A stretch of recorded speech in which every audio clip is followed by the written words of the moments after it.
Hi, I'm Megan and I'm here with Hoarding Central. Hoarding Central provides cleaning services for those folks who need assistance getting their house in order. Maybe you found us today because you are concerned about a loved one, or maybe you're curious if it's time for you to seek out some assistance for yourself. We are here to help you make this decision and guide you into getting the right support along the way. Today, we are going to cover what hoarding is and the signs to look out for, why people hoard, who this typically impacts. We also want to give you an idea about how to start a conversation with someone if you're concerned about their hoarding behavior. Finally, we will cover the type of help that is available and how we at Hoarding Central can be of assistance.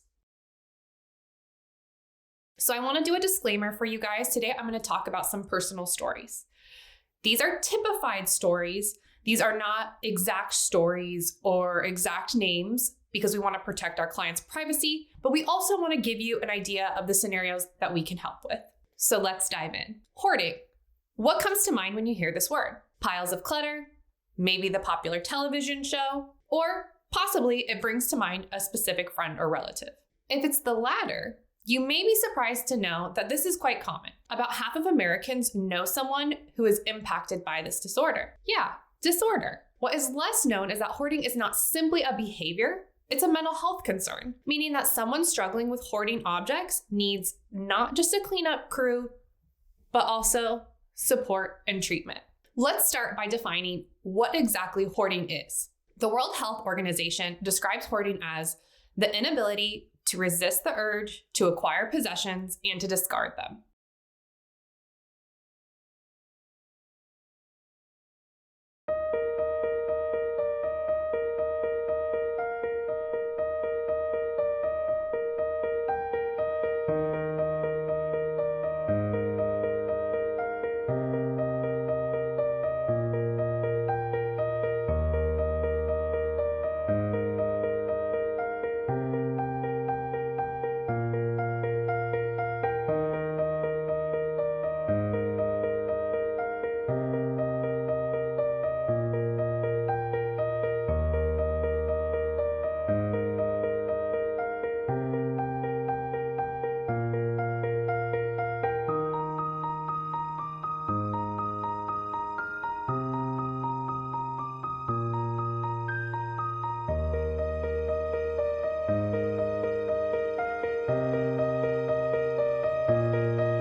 Per the APA, or the American Psychological Association, this results in the accumulation of possessions that clutter active living areas and substantially compromise their intended use. Okay, so great medical definition, right? But what exactly does this mean? Basically, hoarding is when people start to acquire so much stuff that it prevents them from being able to use their home for its intended purpose. This happens because it is too emotionally upsetting for them to get rid of their things. But wait, where's that line between hoarding and someone just being comfortable with a lot of clutter? Really, the key is when the home becomes unusable. For example, if you can't cook in your kitchen, if you can't sleep on the bed, if the toilet is no longer accessible because there is just too much stuff.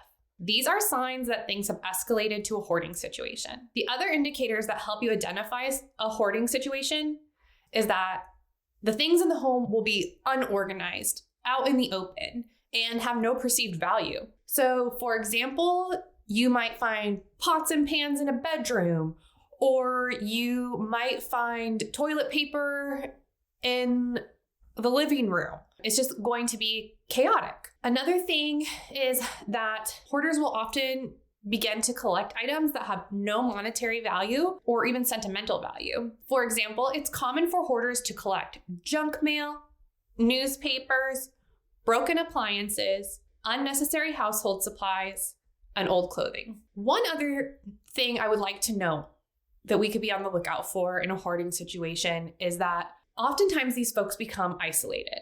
So the hoarder will begin to isolate themselves due to shame over the situation.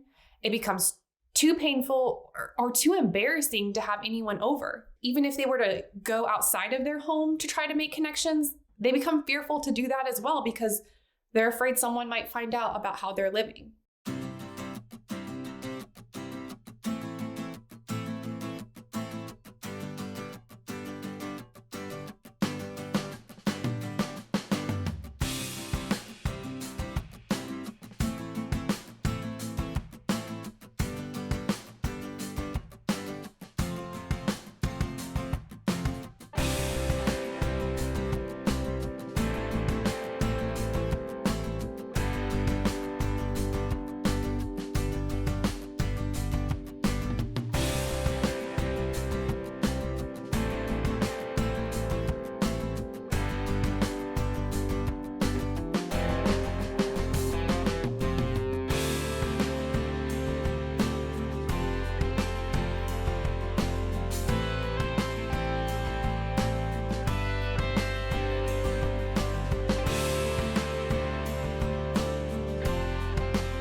So, now that we know what hoarding is, who typically becomes a hoarder and why?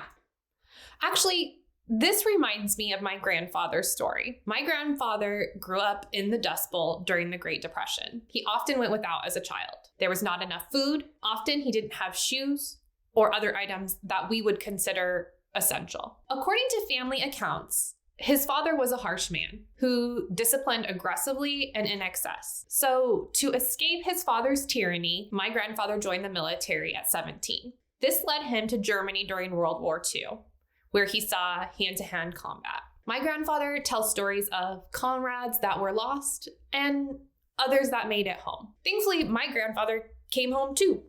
He married my grandmother and they had 4 children and lived happily ever after. Well, mostly. He built his family a beautiful home with his hands, right? No one ever does that anymore. But on this property, there was also a large shop, and the shop was off limits to children. Later, the shop became off limits to adults too. Eventually, I think my grandfather was the only one that entered this space. When it came time for my grandfather to leave their home, his then adult children were tasked with cleaning out this space. This project took multiple relatives months and months to empty. The shop was so full of stuff that there were only small trails to navigate around. There was dangerous equipment precariously placed, tools and chemicals scattered throughout and piled high. It was a dangerous space and a fire hazard. No one had realized how bad the space had gotten towards the end of my grandfather's time in that home. We knew my grandpa was a pack rat or a saver,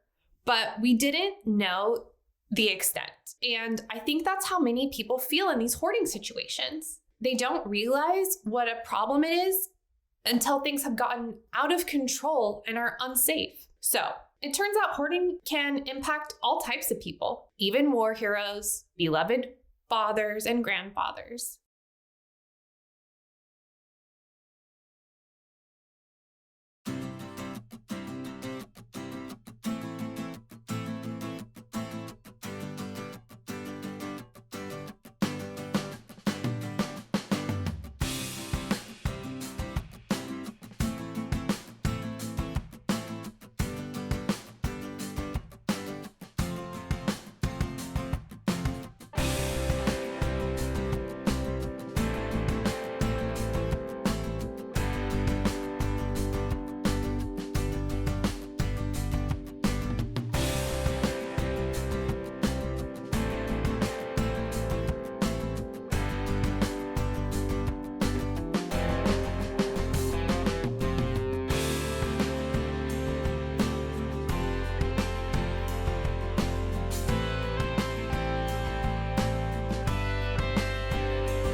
Basically, people from all ethnicities, races, and cultures can be impacted by hoarding, but it becomes more common in older age.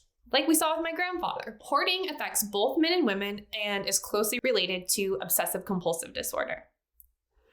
The majority of people who struggle with hoarding disorder have another mental health condition as well. So some common combinations of mental health conditions that we see in people with hoarding are ADHD, anxiety, and depression. Also, hoarding is more common among people that have an indecisive personality, and hoarding disorder can run in families, which kind of indicates it could also be a learned behavior as well. Additionally, many people who struggle with hoarding have a history of trauma or experience a life stressor that triggers the hoarding behavior. Some things that kind of maybe come before your hoarding behavior really escalates would be a death of a loved one, divorce, eviction, or maybe loss of a home due to a fire. So we know what hoarding is and who typically develops hoarding disorder. Let's talk about an example of what this can look like in real life.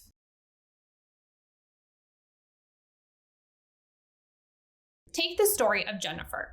She had always struggled to let go of items, but since trouble in her marriage started, her pack rat tendencies increased. And again, just a reminder, these are typified stories and some details and names have been changed to protect the privacy of our customers. So from Jennifer's story, or from her situation from the outside, no one would have known Jennifer's struggle. Jennifer was the mother of 2 young children. She was involved in their activities and enjoyed spending time with people outside of the home. But her marriage was unraveling, and so was her hoarding behavior. Unfortunately, both issues exasperated the other. Jennifer's primary way to cope with her stress was to shop. Who doesn't love a little retail therapy, right? She loved Target and finding deals at the dollar store. She would make shopping trips on a daily basis. Her children loved these trips too. At first, what child doesn't want new stuff? But these trips started adding up. Bags of unused objects started cluttering the home. So many of the things Jennifer bought remained in bags and had tags on them completely untouched. Jennifer's husband was at his wit's end dealing with her hoarding behavior. She was purchasing so many items, it was financially draining them and making their home unlivable at the same time. The stove was so covered with objects, it was becoming impossible to cook dinner for the children.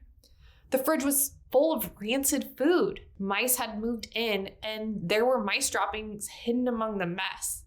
The piles of objects were stacked so high, they were a danger to the children's safety. What if one of the piles fell on top of the children? Jennifer's hoarding spread from the common areas into her daughter's room. Jennifer had originally intended to buy objects for her daughter because she wanted her to have nice things. But now those very things made it so her daughter could no longer play in her room or find her clothing to get ready for school. Eventually, the unthinkable happened. Child Protective Services knocked on the door. They asked to see the home. After assessing the home and seeing the danger towards the children were removed from Jennifer's care and placed with their grandparents until the home could be cleaned up. This was a turning point for Jennifer. She could no longer ignore the hoarding.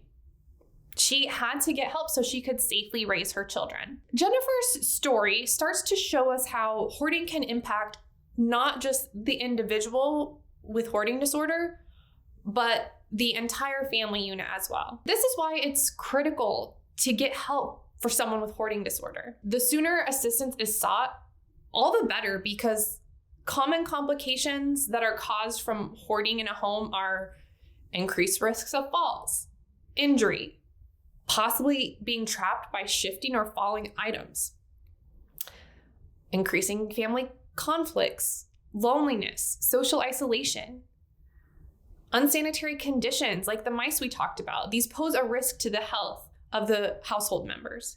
This is also a fire hazard and can lead to poor work performance, legal issues such as evictions, fines. So think about if maybe the clutter starts to become an issue on the outside of the home as well. This might lead to neighborhood complaints and, again, legal intervention. Or if your landlord was to discover what was going on inside of the home, they may attempt to evict the family as well, which could lead to homelessness, not just for the person with the hoarding behavior, but also the rest of the household members.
So this is bigger than just about the person with hoarding disorder.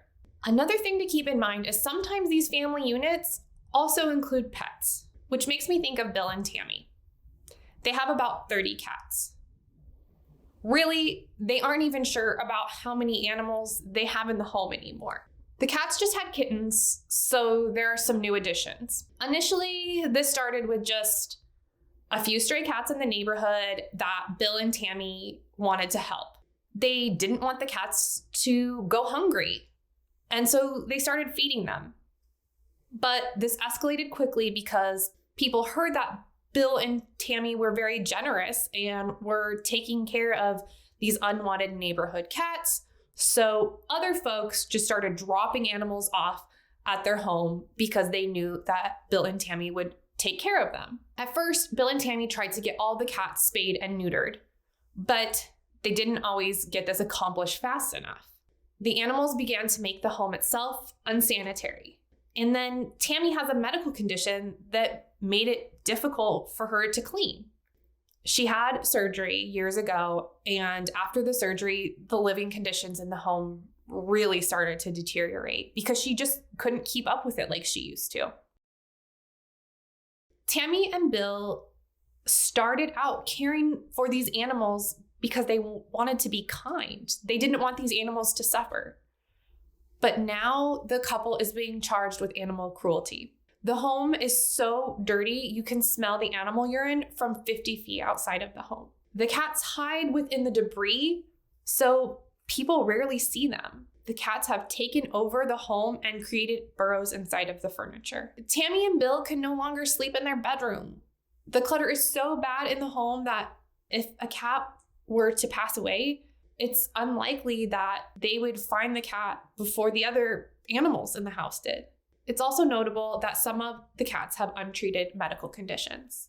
Animal control has visited the home multiple times and asked them to relinquish the animals. Bill and Tammy are unable to let the animals go. Tammy just wanted to care for the animals in need, and she doesn't believe that she should be treated as if she's a criminal.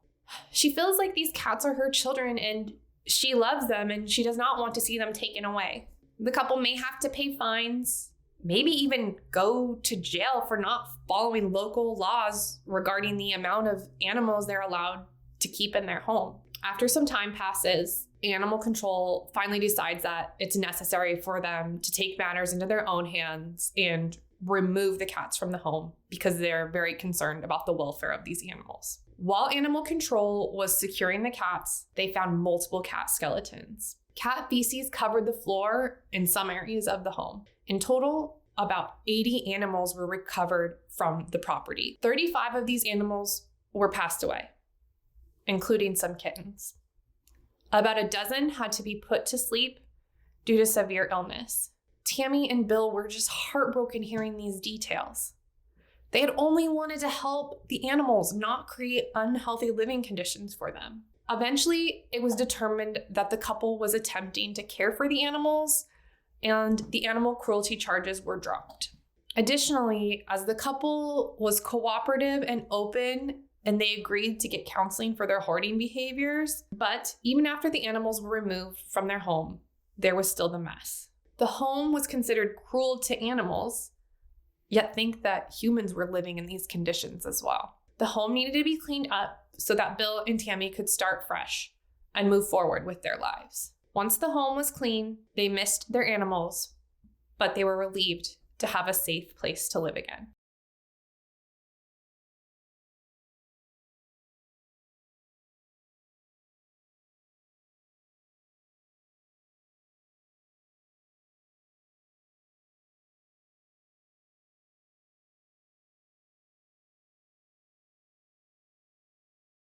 While stories like Bill and Tammy's can sound scary, it's easy to start to see how something like hoarding can impact regular people and how certain decisions that someone makes can slowly lead to a situation becoming out of control. Maybe your particular situation is not so extreme, but this also shows how getting help early on can prevent things from escalating. At Hoarding Central, we help people tackle these types of problems. And chances are, whatever your situation is, we have seen something similar before and we've helped people move forward from it.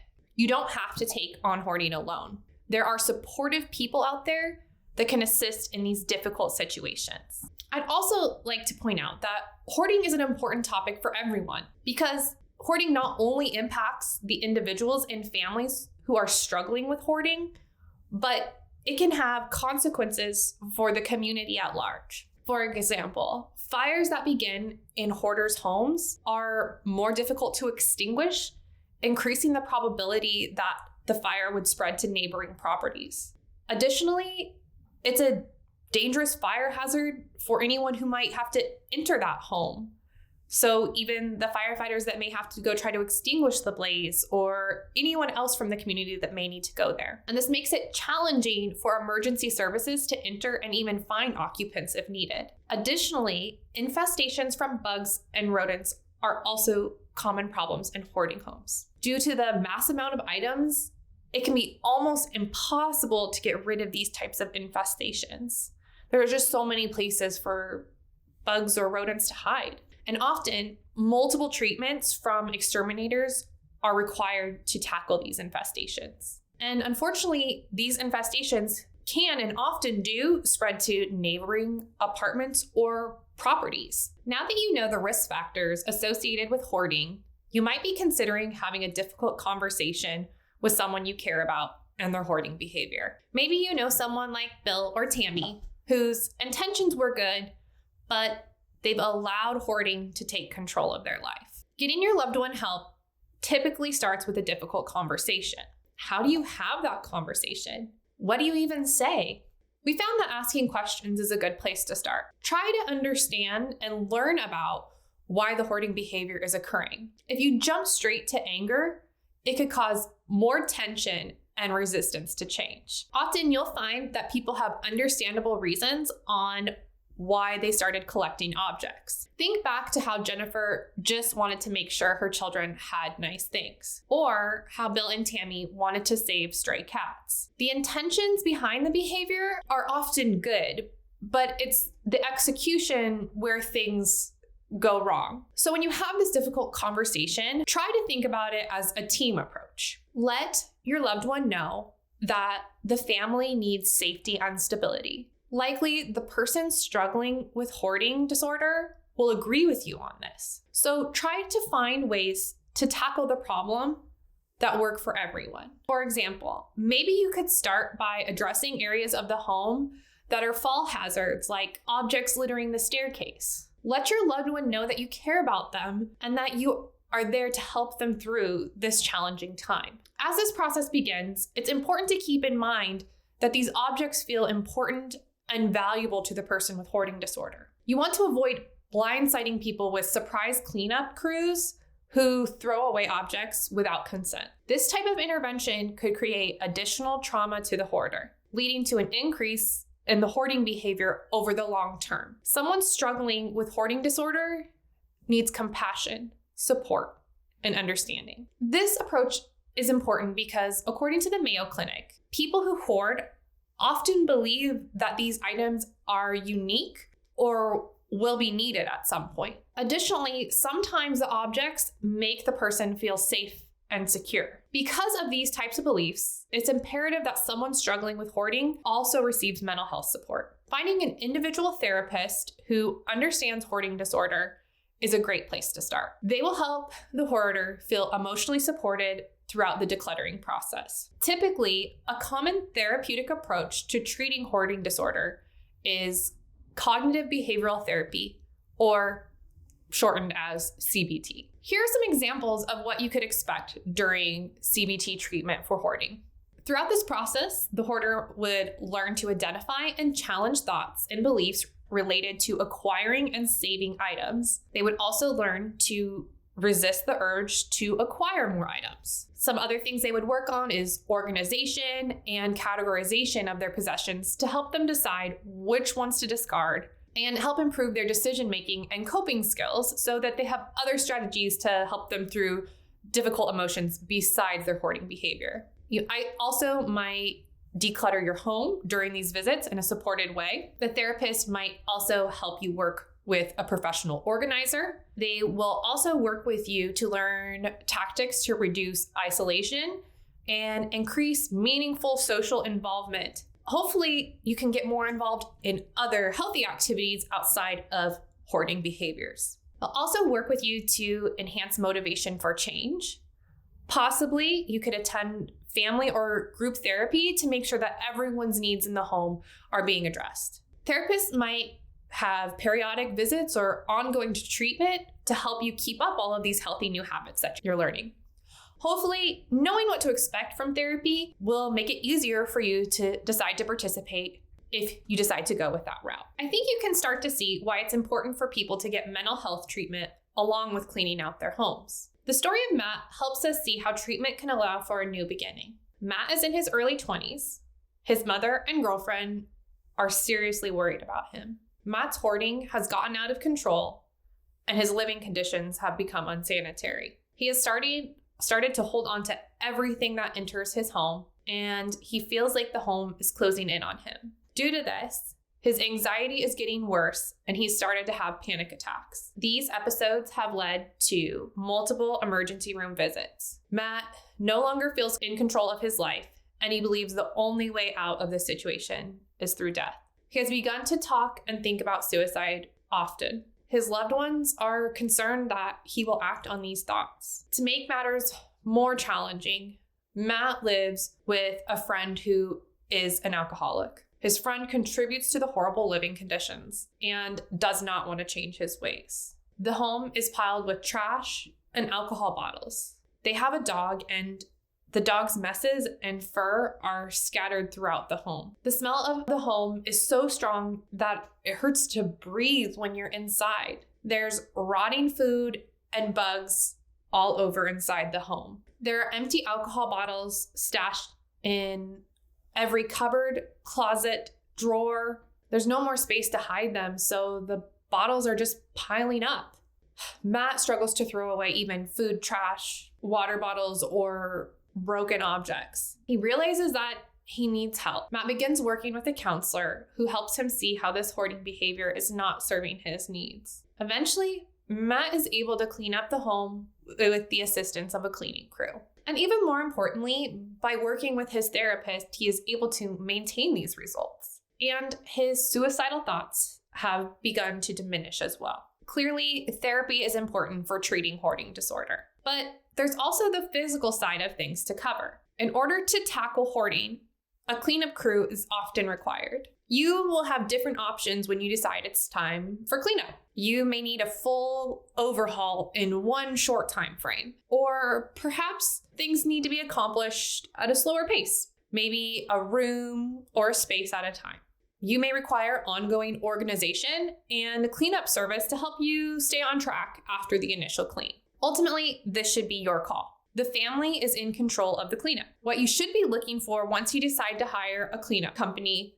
So I want to cover some of those things. What are the most important characteristics to consider? You want a cleanup crew that's going to be non-judgmental. You already know that you need some help and you need to feel safe with who you allow into your home. You want a company that is experienced with hoarding, not just junk removal. You need a crew that knows what to expect and knows how to tackle a project like this. You also want someone who can address the safety concerns in the home. Clearly, cost is always something you want to consider. So you need a company who's willing to work with you to provide a quality service at a reasonable rate.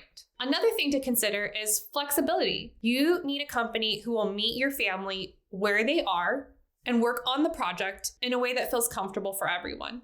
You need a company who understands what you're going through, who knows that the cleanup is not just about too much stuff. You want a crew that actually wants to help families improve their quality of life. At Hoarding Central, we can accommodate your pace. We understand the importance of working with families' needs. We recognize that people deserve respect and compassion during difficult moments.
Hoarding Central has been in business for 6 years. We understand the complex, emotional, and family issues that come up when we're working on a hoarding situation. We strive to hire and train employees who get into this work so that they can help families start fresh after a difficult time. We know that hoarding disorder can impact all types of people, and we don't judge how things look or how they got this way. We want to provide support so that people can focus on living a full life again. All right, we have covered a lot of information today.